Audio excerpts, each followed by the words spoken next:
Good morning dear students class 8। आज आप लोग का ज्योग्राफी है। ज्योग्राफी का पार्ट 2 है। पार्ट 2 देखने से पहले आप लोग सबसे पहले इस चैप्टर का पार्ट 1 देखिए, तब पार्ट 2 आप लोगों को अच्छे से समझ में आएगा। देखिए यह चैप्टर है नेचुरल रिसोर्स। नेचुरल रिसोर्स में क्या है तो वाटर है। आगे इससे पहले हम पढ़ाए थे distribution of water in continent. Asia का डिस्ट्रीब्यूशन समझाए थे, अफ्रीका का डिस्ट्रीब्यूशन समझाए थे। अब उसके बाद आगे का डिस्ट्रीब्यूशन अब समझाएंगे कंटिनेंट ऑफ डिस्ट्रीब्यूशन, और नेक्स्ट है distribution of water in India.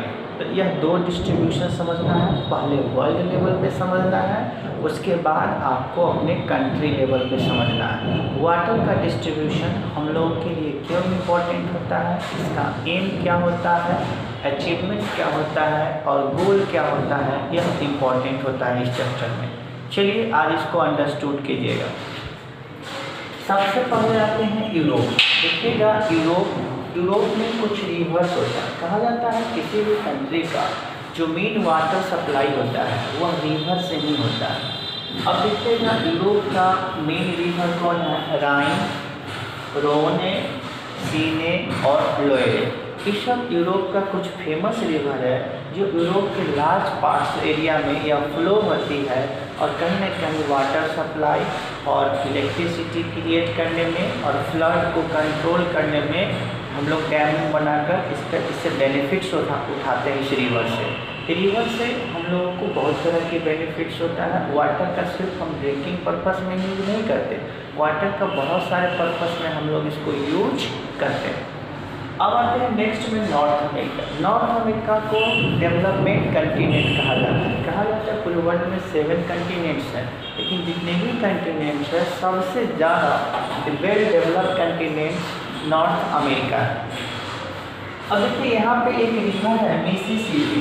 Mississippi एक ऐसी रिवर है जो यहाँ का नॉर्थ अमेरिका का लार्जेस्ट रिवर मिसिसिपी है, रियो ग्रेन है, मैकेंजे है, कोलोरेडो है और एस्टी लॉरेंस है।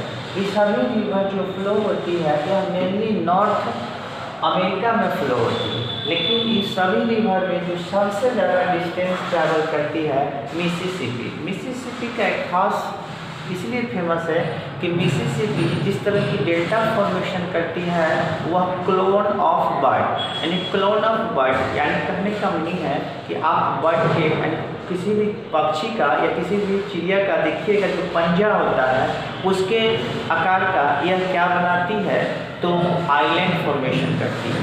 तो इस तरह की क्लोन आइलैंड फॉर्मेशन करती है तो मिसिसिपी एक आइलैंड फॉर्मेशन करती है जो क्लोन ऑफ बर्ड्स स्ट्रक्चर है।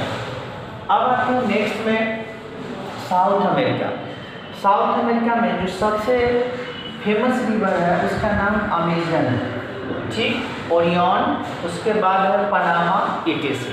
अमेजन सिर्फ साउथ अमेरिका में ही नहीं फेमस है, पूरे वर्ल्ड में फेमस है, क्योंकि सबसे ज़्यादा ब्रॉडेस्ट अगर कोई रिवर है तो वह अमेजन है, या उसको अमेजन बेसिन भी लिखा जाता है या अमेजन रिवर भी लिखा जाता है। तो पूरे वर्ल्ड का सबसे ब्रॉडेस्ट अगर कोई रिवर है या लार्जेस्ट रिवर है तो वह अमेजन है। यह मेनली ब्राज़ील, इक्वाडोर इस सब की एरिया को यह कवर करती है। तो चलिए आप ये सब समझ में आया होगा। अब आते हैं next distribution water in India में कुछ वाटर डिस्ट्रीब्यूशन होता है। किस रिवर मेनली होता है वाटर डिस्ट्रीब्यूशन, यह इम्पॉर्टेंट है। पहले यह इंडिया का मैप देखिएगा, यह बॉटम साइड होता है, ऊपर ले लीजिए क्या होता है नॉर्थ और नीचे क्या ले लीजिए साउथ। इसमें दो तरह डिवाइड कर लीजिए इसको, नॉर्थ और साउथ में। आपको यह पता करना है कि नॉर्थ में कौन सी रिवर फ्लो होती है और साउथ में कौन सी रिवर फ्लो होती है। मेनली यही इम्पोर्टेंट है। इसमें सिर्फ मेन रिवर आपको जानना है और इसमें ट्रिब्यूटरीज रिवर भी होता है। जैसे एक रिवर दूसरे रिवर में आकर अगर ज्वाइन हो जाती है तो उस रिवर को मेन रिवर का ट्रिब्यूटरीज कहते हैं। तो देखिएगा तो ट्रिब्यूटरीज उतना इम्पोर्टेंट नहीं होता जितना मेन रिवर इम्पोर्टेंट होता है। तो सिर्फ याद रखिएगा कुछ रिवर को हम डिवाइड किए हैं कि नॉर्थ इंडिया में कौन सी रिवर फ्लो होती है और साउथ इंडिया में कौन सी रिवर फ्लो होती है। इसी से आपको मालूम चल जाएगा कि डिस्ट्रीब्यूशन वाटर इन इंडिया। तो चलिए नॉर्थ इंडिया में आते हैं। तो देखिएगा जो सबसे मैप में दिख रहा होगा जो सबसे टॉप पोजीशन होता है इसको हम लोग नॉर्थ इंडिया करते हैं, जो बॉटम पे पोजीशन होता है इसको हम लोग साउथ इंडिया करते हैं। तो ध्यान दीजिएगा कि नॉर्थ इंडिया में कौन कौन होता है, तो गंगा, यमुना, उत्तरा, इंडस, ये सब जो है रिवर फ्लो होती है, ये सब रिवर मेनली फ्लो होती है नॉर्थ इंडिया में। तो देखिए नॉर्थ इंडिया में जो सबसे लॉन्गेस्ट रिवर फ्लो होती है उसका नाम है गंगा। कहा जाता है गंगा इंडिया के 4 स्टेट से फ्लो होती है, उत्तराखंड, उत्तर प्रदेश, बिहार और वेस्ट बंगाल। कितने स्टेट से फ्लो होती है, ये मेनली 4 स्टेट से फ्लो होती है, उत्तराखंड, उत्तर प्रदेश, बिहार, वेस्ट बंगाल। अब आते हैं यमुना, ब्रह्मपुत्र और इंडस।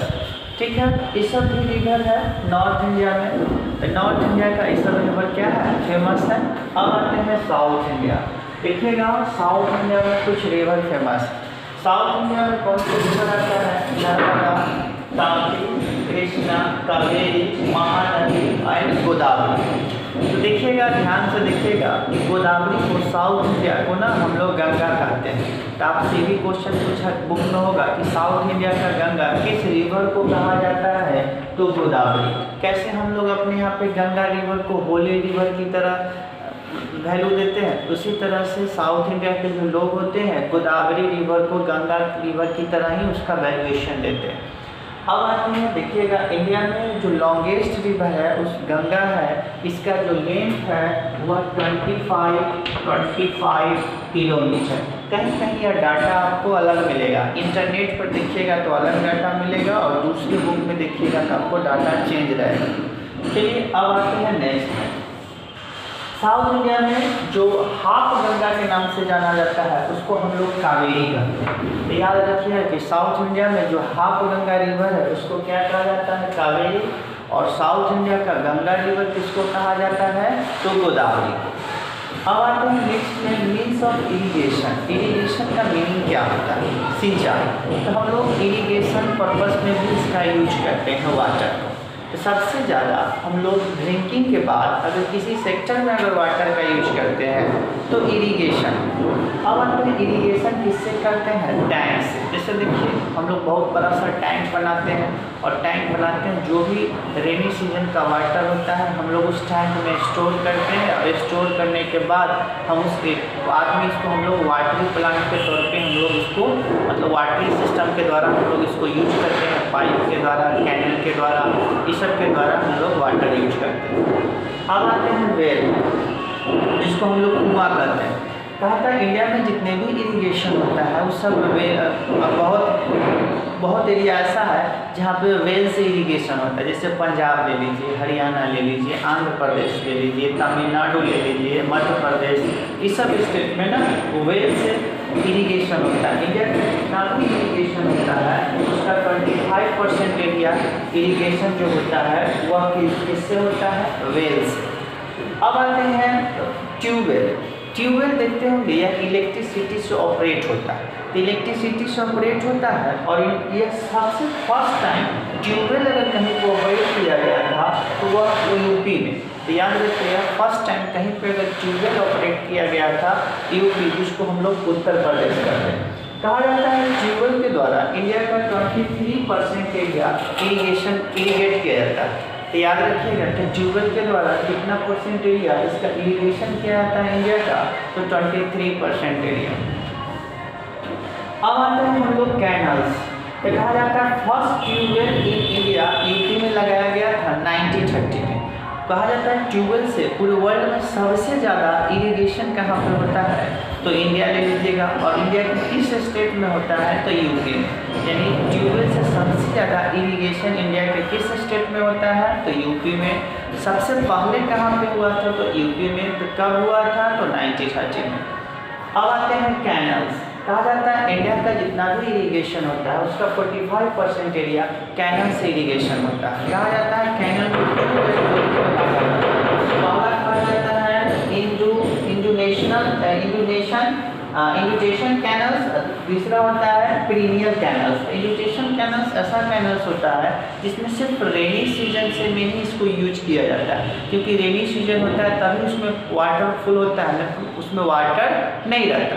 अब आता है पीरिनियल कैनल। पीरिनियल कैनल वैसा कैनल होता है जिसमें through out of the year full with water, यानी पूरे होल ईयर से जो है यह वाटर से फुल होता है, इसमें हम लोग इसको पीरिनियल कैनल कहते हैं। तो हम पीरिनियल कैनल इंडिया का जितना भी इरीगेशन होता है उसका 6% एरिया पीरिनियल कैनल से इरीगेशन होता है। तो चलिए आज आप लोग का पार्ट 2 यहीं तक होता है, फिर नेक्स्ट डे आप लोग को पार्ट 3 वीडियो प्रोवाइड किया जाएगा। That's all.